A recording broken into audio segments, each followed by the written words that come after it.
Hi everyone, this video is going to be about sleep. So first of all, why is sleep important? Can you think of a time when you didn't get enough sleep? You probably felt really groggy and tired throughout the day, and you probably weren't at your best. So you could probably tell that your body and your brain need sleep. During sleep, the body repairs muscles and organs and boosts your germ-fighting immune system. The brain sorts through and stores information, replaces chemicals, and even solves problems while you snooze. Most kids actually don't get enough sleep. Kids 5 to 12 years old need 9 to 12 hours of sleep every night, and they usually don't get that much. Without enough sleep, you can feel moody, tired, or cranky.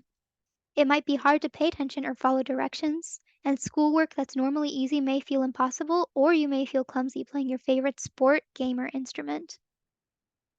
So, obviously, sleep is really important. So, how long should you be sleeping? It depends on how old you are. For the youngest babies, they'll need around 12 to 17 hours of sleep every night, including naps. Toddlers will need 11 to 14 hours of sleep, including naps.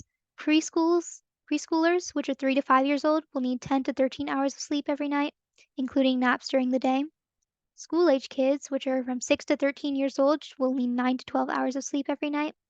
Teens from 14 to 17 years old will need 8 to 10 hours of sleep every night.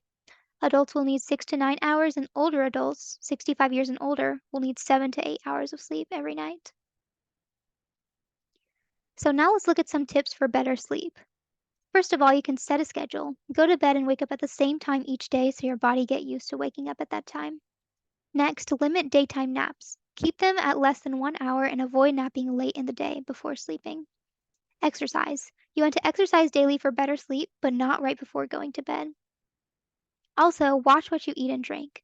You don't want to go to bed either hungry or stuffed, and you also want to avoid caffeine, especially right before you sleep.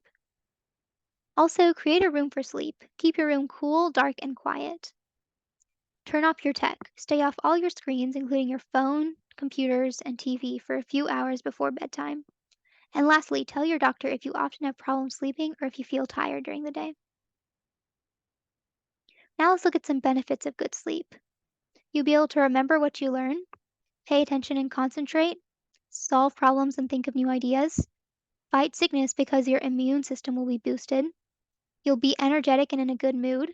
You'll get along with friends and family.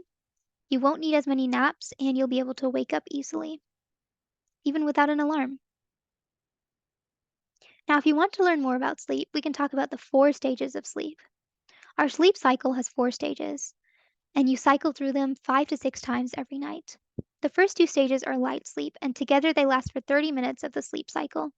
They're around the time when you're basically trying to fall asleep and your eyes are slowly drifting closed.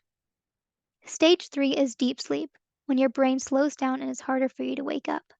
During this stage, your body repairs tissues, works on growth, and boosts your immune system, and it also builds up energy for the next day.